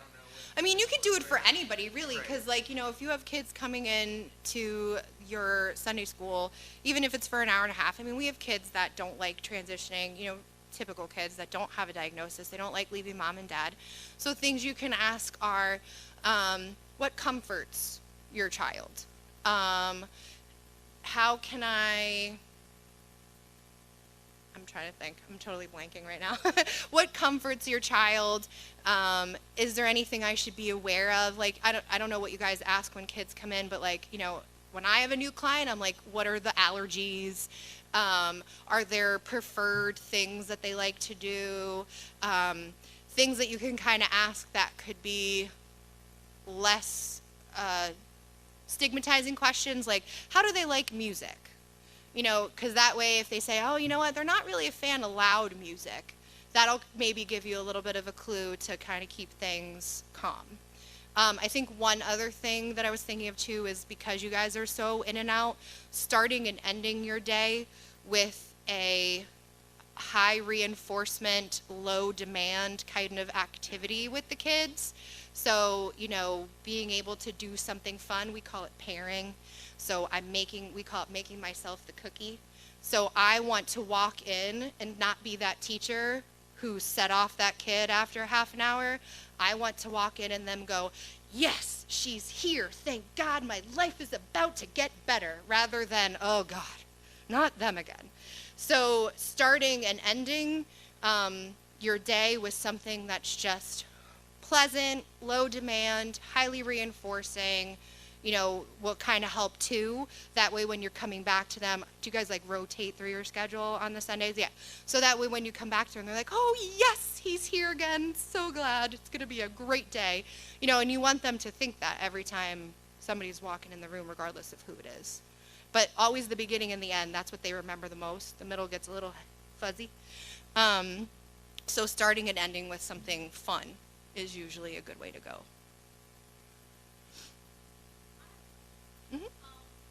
Thinking down the road as the church is growing and we have a lot of college students and kids grow up eventually, how can you just highlight a few of the ways autism, ADHD, and just neurodivergency in general can present in older people, so that way when we are getting older people, we're not seeing it as they're being rude, they're being disrespectful, and without them telling this very vulnerable thing that we shouldn't need to know to treat them with respect. Sure.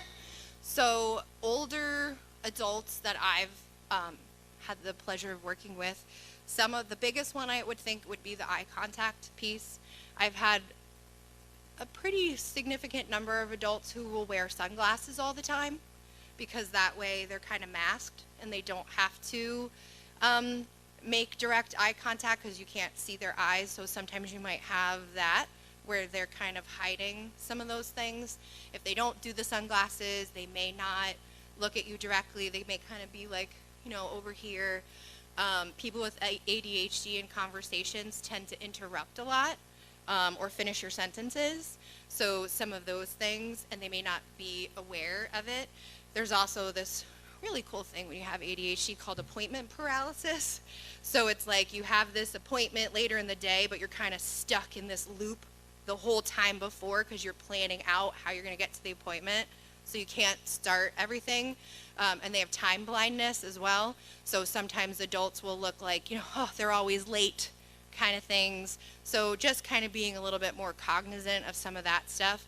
Not saying that they should just always be late all the time, but just being aware of some of those things. People who are older with autism, they may continue to wear noise canceling headphones because it might be too loud. A lot of places in the area will do like sensory sensitive activities, so they'll have, the trampoline parks are always a big one, and they'll have a couple of hours on a weekend where they just don't have any music because it's too much for our kids. They actually last week just had a silent dance, so the kids came and they had a dance in silence, and they had a great time. So there's stuff like that. I think that's still prevalent for adults. There's not a lot of resources out there for adults, I'm going to be honest. Somewhere along the way we forgot that kids with autism become adults with autism, so there's not much out there. So I think if it's someone that's coming in here and they're able to have a conversation, or someone is able to have a conversation for them, just asking them, how can I help you? What do you need for this to be successful for you? Is there something you don't like? Is there something that you'd rather see more of? Things like that. I think, just asking and having that one-to-one, because they're still people first and they're still kids first. So they still should get that interaction with us, even though they have a diagnosis. Does that answer your question? You want more info? I think the biggest thing with adults is the social piece. That's where they really struggle the most. Even when doing like the assessments on the adults, there's lots of questions that we have to ask, and one of them is like, why do people get married? So why do people get married? Because you love each other. Do you know what? You know what the most prevalent answer I've heard in that assessment for that specific question is? Government benefits. Because it's concrete. It's a concrete, identifiable thing. Whereas being able to decide and define what loving someone is a little bit more abstract and difficult to quantify or label. So they're like, yeah, it's government benefits. I get a tax break. So it's like, okay. So, I think that's the bigger part. Like, even when we do that adult assessment, it's all about how they identify emotions and faces and activities. Like, there's one where we show a resort scene and they, hey, look it over here. Oh, they're on a boat. But, the person is over exaggeratingly smiling on the boat, and they don't see that. So those are the things that can be really helpful. Or even just, if you have someone that you're interacting with and either good or bad, something's happening, you can be very specific and be like, you know what, that really made me happy. Because they might not be able to identify some of those facial and social cues that you're giving off. So even just labeling it for them. We do a lot with our kids with that. It looks like you're happy, it looks like you're excited, because we want them to start to pair those words with how they're feeling and hopefully be able to use that later on. Yes? About how a lot of people that maybe on the spectrum sometimes have difficulty with, or with different diagnoses, have difficulty with abstract thoughts. Do you have any tips for, because I feel like sometimes faith in general can be a very abstract thought. Yeah. And how do you make it more concrete for kids and adults? Well, I think that needs to be very age specific, obviously. So you're going to use developmentally appropriate language. And there's tons of stories in faith in the Bible and all that good stuff about how things occurred because God or Jesus intervened and created them to happen. So I think you can always use a lot of those examples on a developmentally appropriate way. I think as you start getting into the older stuff where it's, believing that there's a spirit and, spirituality and all that stuff, that can get a little bit more difficult. But I think just keeping some of that open communication for them to feel like you all are a safe space to ask those questions and get that information and kind of tailor your responses to the person that you're talking to. part of the reason why some of our kids now have trouble with abstract thought is because we don't teach them about it as a young kid. So, a lot of our kids, we teach them to talk, and we teach them to label things, and we teach them to follow 3-step directions, but we never teach them to actually think about stuff. So, my son, he's got ADHD, he's a 2 exceptional kid. He's gifted in ADHD, but he'll ask me, well, where's Jesus, or who's Jesus? And I'm like, well, what do you think? So even just giving them that opportunity to have a thought process about it can be really helpful as well. It's practice. That takes practice. So if they don't get the practice, they're not going to learn how to do that stuff, and they're just going to be labeling and requesting things, and we don't want that either. Is that helpful? Okay. Yeah. Second, if you've met one person with autism, you've met one person with autism. I'm wondering either what you do, which is probably not fair because you're highly trained, but what you would suggest to the average person to the work that they can do. Sure. When meeting a person for the first time, or when getting to know a person, just to kind of figure out what this person is like and what this person. I think the one thing to keep in the back of your mind is it doesn't have to be perfect. Give yourself grace, give them grace, give yourself and them the flexibility to make a mistake and try again later. Because everybody's learning everybody, so they're learning you, you're learning them. So just really kind of being like, okay, that didn't work. Let's not do that again, and let's try something else. When you know better, you do better kind of thing. So I think that's the first thing, remembering their kids first.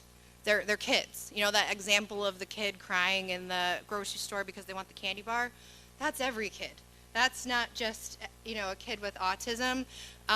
We as professionals, because we are around kids and working with people with diagnoses, we forget sometimes what what typical behavior tends to look like. So 3-year-olds can't wait in line. It doesn't matter if they have a diagnosis or not. So just remembering that that's their first part, is that they're kids first, and that they're going to exhibit stuff regardless of whether they have a diagnosis or not. And just, try to do the best you can, really. I mean, you even just trying to do the best you can is better than not doing anything at all. So even just trying is appreciative, and, it's a benefit to everybody, even to just try. Have some tolerance, because there are going to be times where you're going to need the really big coffee on a Sunday, but that could be with any kid. That doesn't have to be with a kid who has a diagnosis. Kids are tough. We all know that, right? So, just take a deep breath. If you need a break, take a break. That's the other part. Like, tag someone else in. If you have a partner in your room and you're like, you know what?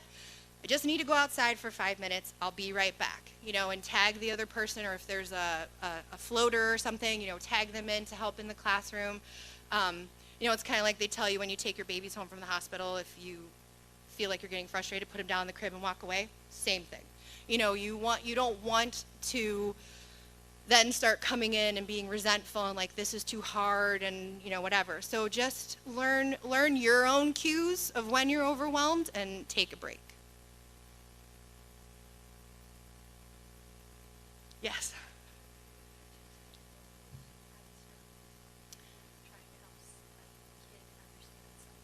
What do you mean, word pictures? Like, a simple one with my kids, like, show them toothpaste coming out of a tube, and that's the same thing as your words coming out. It's right, and you can't get back in. Yeah, you can do that. You can do that kind of stuff. So we have kids that use a lot of social stories, so it's kind of that kind of thing. Social stories in and of themselves don't change behavior, but when you pair it with the teaching, it does. So, even if it's like, you do the toothpaste example, and then maybe something happens 10 minutes later where somebody says something not nice, and you're like, oh, hey, remember that toothpaste? You can't take those back now. So just making sure you're pairing the teaching with that words. There is a really good resource. Sometimes there's free social stories. It's Teachers Pay Teachers. I don't know if anybody is familiar with that website, but they will either have free social stories or they'll have ones that are like 75 cents or something like that. So I can usually go in there and Google whatever on there, and lo and behold, there's a social story. So that's a good resource too. Teachers Pay Teachers. Everything on there is really cheap, to be honest. They have lots of worksheets, activities, all kinds of stuff, and the social stories is a part of their platform as well.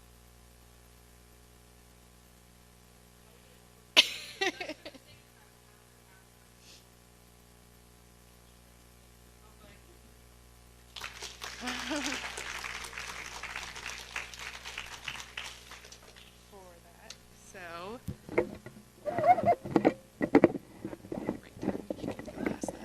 sorry guys. Just with the remainder time, I just want to cover a couple other things, and then talk about the tools that we have and what the next steps are. So this kind of goes hand in hand with sensory proprioceptive activities. We have time to do this. Everyone, let's stand up. We need a little bit of a break. We're gonna stand up. This is our break.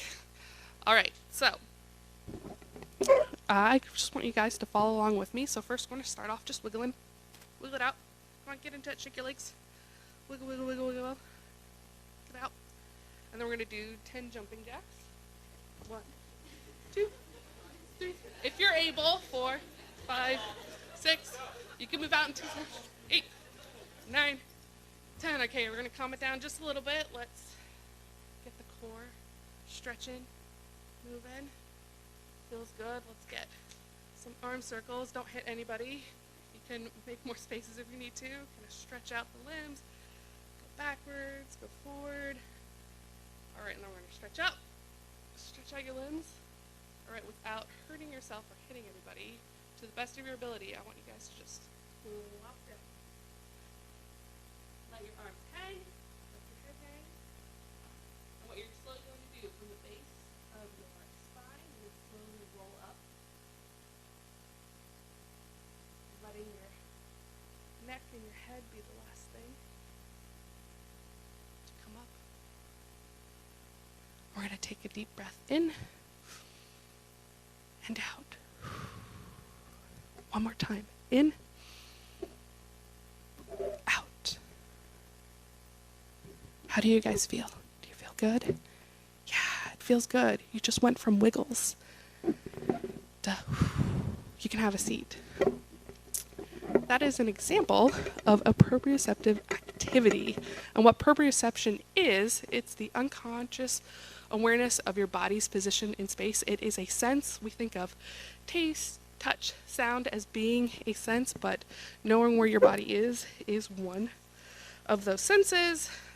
It tells us about the position of our body parts, their relation to each other, their relation to other people and objects. It helps us walk through a room without bumping into things, how to hold and write a pencil, the amount of pressure we use, the coordinations to use our hands to interact with our world. This is all proprioception. And the receptors for our proprioceptive system are all over our body. They're the muscles, the joints, and the ligaments. And this is used a lot in occupational therapy for children with sensory sensitivities, because engaging this system is, whether it looks like it or not, calming, organizing, self-regulating, and grounding. I like that term. This is the bringing them physically into the present. I liked how you said that. So we have a list, and it is in one of the handouts. That is a tool that you can use. It gives you ideas. Some are obvious, jumping, running. Some are maybe less obvious, like we have a large exercise ball back there, and giving that deep pressure input, rolling the large exercise ball over the body, crashing into things. This all engages the proprioceptive system, which is organizing and calming. And so this is also one of the things that at the beginning you can do as a reward, some type of activity that's engaging the muscles and engaging this system. And then the next thing I wanted to go over is what we say, how we talk about the kids with special needs in foundations and just in the church in general, because words matter. Proverbs 18:21 says, "The tongue has the power of life and death, and those who love it will eat its fruit." We want to make sure what we are saying brings life. And so if you're familiar with Night to Shine, you've already heard the idea of people first language. Many individuals with disabilities say they are a person first and not their disability. And we honor and love them by putting the person before the disability when we talk. And some examples of that are a person with a disability, he has Down syndrome, a child with autism, and I have ADHD.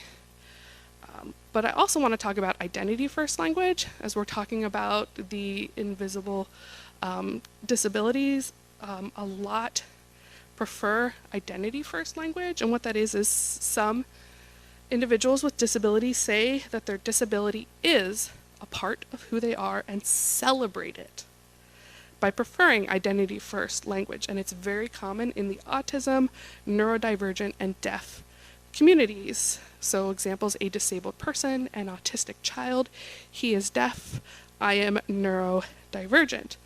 The default at Riverbend is going to be people first language. That is going to be our default. As we meet and engage with people and develop relationships, or we ask if they prefer identity first language, we're going to use identity first language for that individual or that child based on preference. And that is just out of a place of love. But by default, we want to use people first language.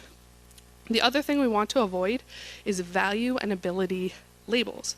We are a church. It is not our place to determine ability or judge behaviors. High-low functioning, bad behavior, nonverbal, non-typical. These are words, not normal. These are words that are sometimes still used by medical professionals, and the special needs communities have said that these words hurt them and make them feel less than. So we don't want to use them in our setting. So instead of high functioning and low functioning, we just address the unique and specific support needs of the child. This child needs these support. This child does not need these supports. Instead of bad behavior, or even back in my day, kids sat still and did this, we recognize that all behavior is communication. And, excuse me, we ask ourselves questions: what is triggering this behavior? What is this child trying to tell me? Instead of non-verbal, we say non-speaking. And that sounds like a semantic, but nonverbal is often used as a substitute or in conjunction with high and low functioning labels, and has this connotation of being less intelligent or having less ability, which isn't true. There are plenty of non-speaking autistic individuals who have published books and written articles and create absolutely mind-blowing, amazing works of art. They just don't speak. There's no connotation of ability or intelligence associated with that, whereas nonverbal has developed that connotation. So we don't use verbal, nonverbal. We use speaking, non-speaking. And then instead of normal or not normal, we recognize that everyone is beautifully, perfectly, and wonderfully made by God. And in these communities, they accept neurodivergent and neurotypical as an alternate to using the language, because it's what they have picked and don't have negative connotations with it. So that is the words that we want to use as we move forward and as we speak about and to the children with special needs in our care. And so now I want to talk about the tools, some of the tools that we have. Someone asked about how we get to know our kids that are coming into Foundation. And we actually have a form that can be filled out. It's for parents or caregivers of a child with special needs, but it's open to anyone that thinks it might benefit their child, and it covers some of what their child likes, what they're good at, where they may have challenges, if there's any other needs like other forms of communication, and that's all covered in this parent caregiver template. It's filled out, and then we kind of take it and create this. This is actually Asher, my son's profile. It's a one-page profile, and it's available to every teacher, helper in the class, and buddy, which we hope to get started through this. And up it says likes and interests, and it has a list of his interests because these are things that he either only wants to talk about or are great ways, like you want to redirect, talk about something he likes. Now you know, it's right there. It covers some accommodations specific that we want to be mindful of to do perhaps differently than it may be with interacting with other children in the class and even other children with special needs. And then there's like a shorthand of Asher's or any child's the unique needs. That's just clear and bullet points, something to review as you go to support or teach in a class or support the specific child. And anything that might not be easily understood, like I have demand avoidant, I have sensory seeking. You can't see it up here. I promise on the sheet you can. That really small font down there are like defining things that may not, or terminology that may not be readily known to someone that's not in the field with special needs. So that is what that looks like. And that is one of the tools. Another tool that we have, I should grab my tools, hold on.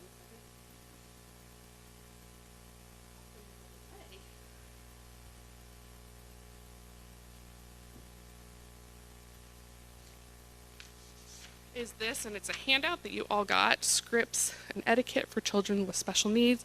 This goes over some of the words that we use again, and it talks about how we talk to them, and it gives some ideas and tips for using transitional language, some ways to even talk about, where did I have it? Like an example I have actually on the script to answer one of the questions is for when a group or the whole class needs to make an accommodation for a peer, and it gives an example of how you talk about it without singling out the specific child.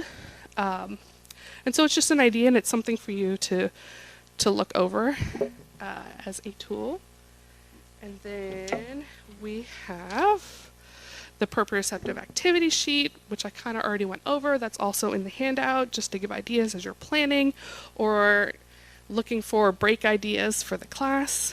We also have a sensory space in one of the classrooms. Right now, our current needs and foundations happens to be primarily all in the same age group, and so in that classroom there is a sensory space and a crash area that we have. There's also, as Amy mentioned, there are sensory bins and fidgets in every classroom that are available, and headphones as well. We have headphones that just came in that are available, but also outside of foundations, because not all of even the kids that are foundation age are in foundations. We actually have right here, that room there, open. I encourage you to walk in and check it out. Tabitha and I moved a ton of furniture yesterday, and it's still a work in progress, but we're constantly revamping it. That is the family room. It has access off of this large gathering space as well as a door from the hallway, and that is a space where families with children with special needs or individuals with special needs themselves can go in a darker, quieter environment. The service is live streamed, but there's also a sensory area, and thanks to just the generosity of everyone purchasing items off of our Amazon wish list, we have a lot of the items off the list purchased and are able to make sensory bins available in the family room. We also have sensory bins available in the cafe and headphones in the cafe in the family room. The items in the cafe are meant to be used anywhere throughout the space. Someone could sit in the cafe and use them. Someone could take the bin or the headphones in order to engage in the service, or if the items, there needs to be more in the family room, someone could take that, grab that, and bring it in there. And I want you guys to know that, because if you see someone in the service that's fidgeting or having a hard time, then you know where the resources are, and could even be the person that's the hand and feet literally going to grab these items for for the person. We also have a bin in the family room for those under the age of 3. These sensory items are good for over 3 years of age, but we do have items and toys for those under. The family room is open to all abilities. Sometimes kid doesn't want to be in foundations, doesn't want to be in here, and so that's another great place to bring them. The other thing we have specifically for those with special needs are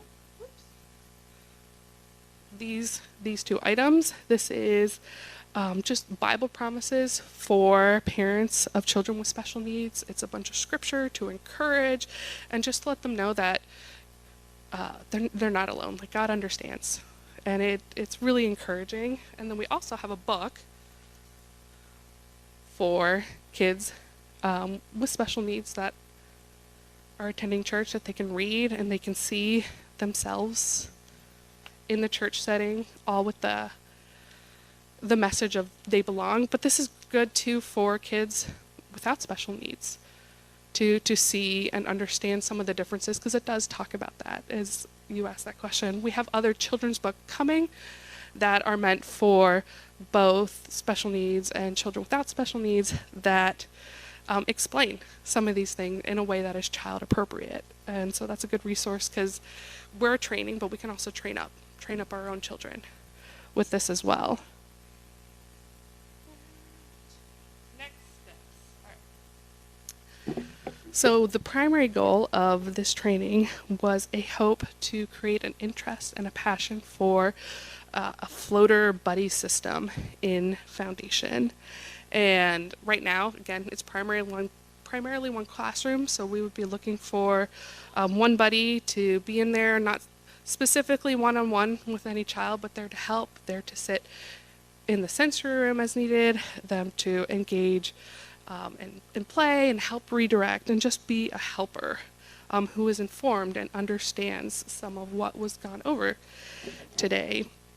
Our goal and hope is that we get 6 buddies, 6 people willing to be a buddy, and then your commitment would be serving once a month, about accounting for a vacation or for illness. What I personally love, is to see more like 10 to 12 people commit, and we wouldn't use all 10 to 12 right now because our need isn't there, but we have people coming to this church because they're seeing what we are doing. This is such a dry spot in the church that Joe posts a picture, and we have 3 different families come from a picture being posted about the sensory space in our foundation. And so what I would love to say is that next parent that comes in whose child is in a different age group than where our current need is, to be able to tell them, like, hey, no worries, I have a line of people that have been waiting to serve you and your child as a buddy in their class.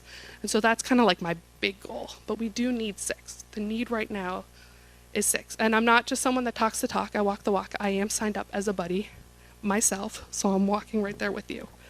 Outside of Foundations, I want to offer something as an extension of the Impressions team. So the Impressions team goal is to be that first welcoming face and family as people come into the church. Families are already utilizing the family room. And what I don't want them is to have the experience like Professor Whitehead had, where there was a sensory room, but they never got to meet anyone from the church.